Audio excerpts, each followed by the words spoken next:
बिस्मिल्लाहिर्रहमानिर्रहीम। आज हम डिस्कस कर रहे हैं कम्प्लेक्स एनालिसिस 2। उसका लेक्चर मेरे पास 26 है। मेरे चैनल का नाम आसफ़ महमूद AP मैथमेटिक्स है। यहाँ पर FSC, BS, MSc मैथमेटिक्स को डिस्कस किया जाता है। आप मेरे चैनल को सब्सक्राइब करें, लाइक करें और आगे शेयर करें।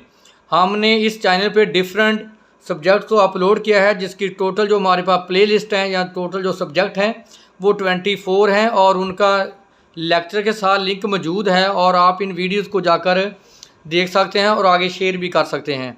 आज हमारे पास इम्पॉर्टेंट टॉपिक है ट्रांसलेशन। देखें, यहाँ हमारे पास एक लीनियर इक्वेशन है, कम्प्लेक्स लीनियर इक्वेशन है f of z is equal to z plus b। तो यहाँ पे हमारे पास कंडीशन है कि b नॉट इक्वल टू 0।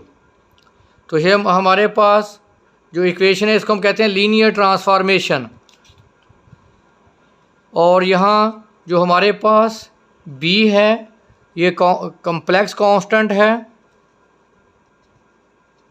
यहाँ b पे कंडीशन है नंबर 1, अगर b आपके पास पॉजिटिव हो यानी ग्रेटर दैन 0 हो। अगर मैं आपको इसको डिस्कस करूँ XY प्लेन में या आर्गन डायग्राम, ये रियल एक्स एक्सिस, ये हमारे पास अगर आप देखें इसमें नेगेटिव, ये हमारे पास इमेजिनरी एक्स एक्सिस। अगर तो आपके पास b पॉजिटिव है, इसका मतलब है कि f ऑफ z जो मैंने इक्वेशन लिखी है z प्लस b, तो जो हम आपके पास ट्रांसलेशन है या आपके पास जो उसकी डोमेन है वो मूव करेगी राइट साइड पे, राइट साइड पे मूव करेगी जब आपके पास b क्या होगा, पॉजिटिव। अगर आपके पास जो कम्प्लेक्स कांस्टेंट है b जो है सेकंड कंडीशन, अगर b नेगेटिव है तो आपके पास जो डोमेन है वो मूव करेगी लेफ़्ट साइड पे। अगर आपके पास थर्ड कंडीशन है, अगर b आपके पास कम्प्लेक्स नंबर यानी इमेजिनरी है, for example b is equal to iota है, तो आपके पास जो डोमेन है वो मूव करेगी अपवर्ड y एक्सिस पे। अगर आपके पास b की वैल्यू यानी जो कम्प्लेक्स जो इमेजिनरी नंबर है वो अगर नेगेटिव है तो डोमेन है वो मूव करेगी डाउनवर्ड पोजीशन में। तो ये हमारे पास b पे कंडीशंस हैं। देखें जो यहाँ हमने लिखी भी हुई हैं, ये देख लें। हमारे पास अगर हमारा b पॉजिटिव है तो आपकी डोमेन मूव करेगी राइट साइड पे, अगर b नेगेटिव है तो डोमेन मूव करेगी लेफ़्ट साइड पे। अगर b इमेजिनरी पार्ट है और पॉजिटिव है तो आपके पास जो डोमेन है वह मूव करेगी अपवर्ड। अगर आपके पास b जो इमेजिनरी है और लेकिन नेगेटिव है तो डोमेन आपकी मूव करेगी डाउनवर्ड पे। तो इसको अगर आप देखें इक्वेशन को अगर आप चेंज करना चाहें इसको XY कोऑर्डिनेट सिस्टम में, तो आपके पास f ऑफ z है z प्लस b और z कम्प्लेक्स नंबर है, लिखते हैं आप x plus aorta y। b complex constant, इसको आप लिख सकते हैं b1 प्लस एयोटा b2। अगर हम वैल्यू को यहाँ रिप्लेस कर दें, f ऑफ z आ जाएगा x प्लस एयोटा y और b की जगह पे आ जाएगा b1 plus aorta b2। Real part को अलग कर लें और इमेजिनरी पार्ट को अलग।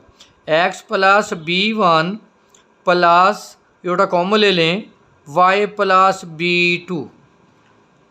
तो ये हमारे पास क्या है, लीनियर ट्रांसफॉर्मेशन। अब हम इसकी कुछ चंद एग्जांपल को डिस्कस करते हैं तो मज़ीद पॉइंट आपको क्लियर हो जाएगा। तो हमारे पास जो एग्जांपल नंबर 1 है उसमें आपके पास f ऑफ z है z प्लस 2। तो देखें आप, ये लीनियर ट्रांसफॉर्मेशन है या लीनियर का आप उसको बोलें फंक्शन। तो आपके पास जो पॉइंट है 0, 1 और एयोटा। तो आप देखते हैं इसकी जो मैपिंग है, तो आपके पास z की वैल्यू है x प्लस एयोटा y। तो इसको आप चेंज करें, z को आप ऐसे भी लिख सकते हैं, z को x व y। देखिए अगर आप आर्डर पेयर में लिखेंगे तो आप लिखेंगे x व y। यहाँ लिखें z की value x plus aorta y plus 2। मैं यहाँ z की वैल्यू पुट कर x plus aorta y, real part को अलग कर लें x plus 2 plus aorta y। तो आप पॉइंट को बारी बारी यूज़ करें। ज़ीरो का मतलब है ज़ीरो व ज़ीरो, यानी कम्प्लेक्स इंटर भी ज़ीरो और इमेजिनरी भी ज़ीरो। 1 का मतलब है 1 व ज़ीरो और योटा का मतलब होता है 0 व 1, क्योंकि ऐसा लिखा जाता है। 0 का मतलब 0 प्लस एयोटा 0, जिसको लिखेंगे 0 व 0। 1 को हम लिखेंगे 1 प्लस एयोटा 0, जो ऑर्डर पेयर में होगा 1 व 0। इसी तरह जो एयोटा है वो आएगा 0 प्लस 1 एयोटा, जिसको हम लिखेंगे 0 व 1। तो अब इस फंक्शन में रिप्लेस कर दें f ऑफ 0 व 0।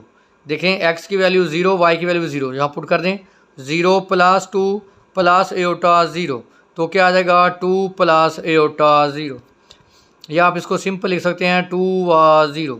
अब दूसरी वैल्यू पुट करेंगे 1 व 0, 1 व 0, x की वैल्यू 1 पुट कर दें 1 प्लस 2 और एयोटा y की वैल्यू 0, तो क्या आएगा 3 प्लस एयोटा 0, जिसको हम लिख सकते हैं 3 व 0। इसी तरह से नेक्स्ट पॉइंट है 0 व 1।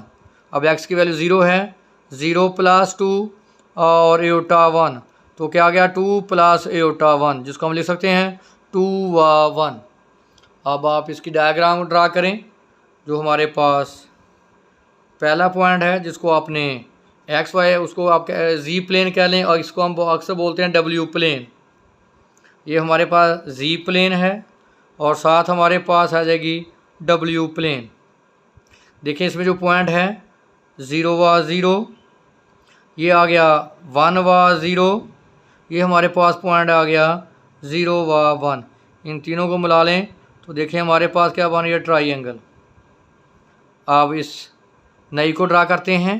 क्या है 2 व 0, 1 2, 2 व 0, नेक्स्ट पॉइंट ये देखें 3, क्या आ जाएगा 3 व 0, 2 व 0, 3 व 0, और हमारे पास क्या है 2 व 1, 2 व 1, ये आ जाएगा। अगर आप इन तीनों को मिलाएंगे तो देखें ये भी हमारे पास क्या आ रही है ट्राइंगल। इसका मतलब हमारे पास जो ट्रांसफॉर्मेशन थी जी प्लेन में वो भी ट्राइंगल है और डब्ल्यू प्लेन में भी क्या है ट्राइंगल है। तो इसी तरह हम नेक्स्ट एग्जांपल को डिस्कस करते हैं, या नेक्स्ट टॉपिक हमारे पास है रोटेशन। तो देखें इसको, रोटेशन हमारे पास है,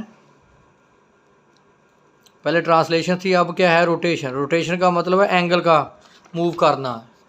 तो हमारे पास वही लीनियर ट्रांसफॉर्मेशन है, F of Z is equal to A Z plus B. अब यहाँ बी पे कंडीशन है बी इज इक्वल टू 0, तो हमारे पास आ गया F of Z A Z. अगर आप देखें तो ए एब्सलूट को, एब्सलूट हमारे पास जो है या जिसको यहाँ 1 है चूज़ किया लिया गया है, और ए हमारे पास हुआ डेंसिटी ई की पावर एयोटा थीटा। इसको मैंने क्या चेंज कर दिया पोलर फॉर्म में। तो अब ए एब्सलूट आपके पास क्या है डेंसिटी है, तो ए एब्सलूट की वैल्यू क्या है 1, तो रो की वैल्यू क्या आ जाएगी 1, तो ए हमारे पास आएगा ई की पावर एयोटा थीटा। जो हमारे पास कम्प्लेक्स नंबर जेड है उसको यहाँ लिया गया है आर ई की पावर एयोटा फाई। यहाँ वैल्यू पुट कर दें एफ ऑफ जेड, ए की वैल्यू आ जाएगी ई की पावर एयोटा थीटा और जेड की वैल्यू आर ई की power iota phi. Base same है, इनको ऐड कर दें ई की power iota theta plus iota phi, तो आर आएगा ई की power iota common theta plus phi. देखें जो हमारे पास चेंज आई वो क्या आ गई थीटा प्लस फाई। तो देखें यही हमारे पास रोटेशन थी। Our range change occur from domain to range only argument of phi to theta plus phi. अब हम इसकी एक एग्जांपल डिस्कस करते हैं। एग्जांपल हमारे पास है R of Z 1 square root 2 over 2 plus square root 2 over 2 iota into G.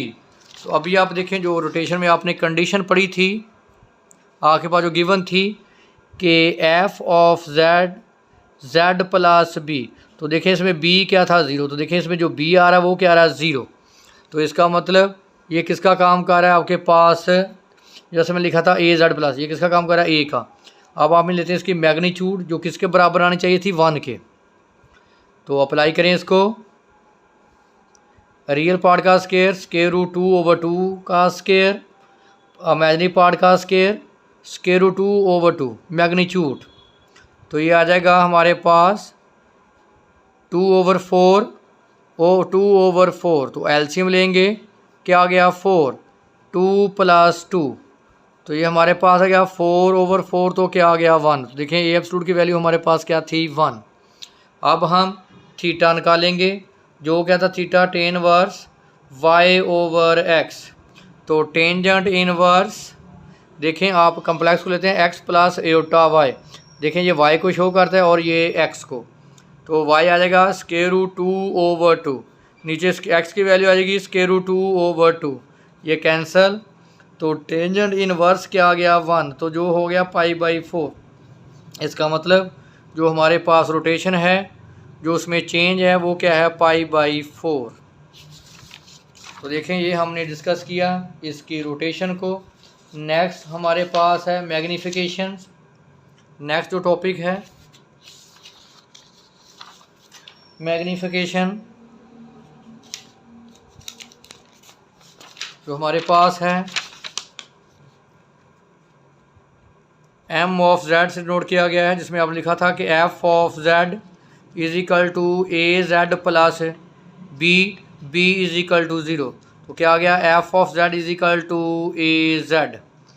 तो यहाँ a आपके पास क्या था कम्प्लेक्स कांस्टेंट, तो az, तो z को आप चेंज करें अगर पोलर फॉर्म में r⁴ तो m(z) आ जाएगा हमारे पास a r⁴ तो देखें यहाँ लिखा हुआ है the magnification only value of a is change theta will be remain same, no rotation occurs, so it is magnification when a जो है ग्रेटर दैन 0 लेस दैन 1, तो व्हेन a = 1, जब a की वैल्यू 1 आएगी तो नो चेंज अकर्स, यानी identity, अगर a के अलावा कोई वैल्यू आएगी तो इसका मतलब इसमें क्या आ रहा है चेंज। तो इसकी हमारे पास एग्जांपल है, एग्जांपल हमारे पास दी हुई है m(z) = 3z, आगे z एब्सोल्यूट हमें गिवन है 2। देखिए ये मैंने एग्जांपल ले ली, तो आप इसको मैग्नीट्यूड लेंगे f(z) = 3z, मैग्नीट्यूड लें f(z) 3z की मैग्नीट्यूड, तो 3z एब्सोल्यूट 3, तो z की वैल्यू क्या देखें एब्सोल्यूट की 2, तो क्या आ गया 6। तो इसका मतलब है इसमें जो चेंज आ रहा है वो, अगर आपके पास लिखा था आपने कि अगर आपके पास a की वैल्यू 1 है तो इसका मतलब नो चेंज। अब आप देखें हमारे पास वैल्यू क्या आ गई चेंज, तो इसका 6 आ गई, तो इसका मतलब इसमें क्या आ रहा है चेंज आ रहा है। तो नेक्स्ट एग्जांपल्स हैं हमारे पास, चंद और एग्जांपल दी गई हैं, जिसमें आपके पास f(z) की वैल्यू क्या है 3z, और आपके पास जो वर्सेस दिए गए हैं 0, 1 एटा, जिसका मतलब है